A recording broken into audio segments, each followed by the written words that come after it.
अदालगुरियाव आसामनि केबिनेट मन्त्री चन्द्रमोहन पाटवारी।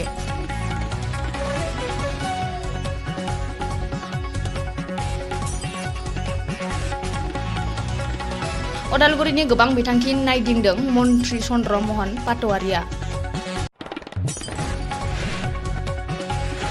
अमृत बिथांखिजों लोगोसे अदालगुरि सहरनि मोनसे अंगनाबादि मिरु बेखेवो मन्त्री बिथाङा।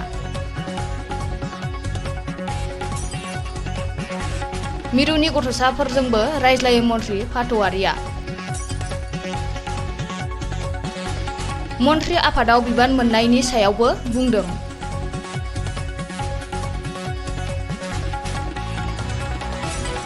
गिबि मन्त्री डक्टर हिमन्त बिश्व शर्मानि बिथोन बायदियैनो रायजोफोरनि सार्थआव मन्त्री बिथाङा फैगोन सानफोराव खामानि मावलांगोन।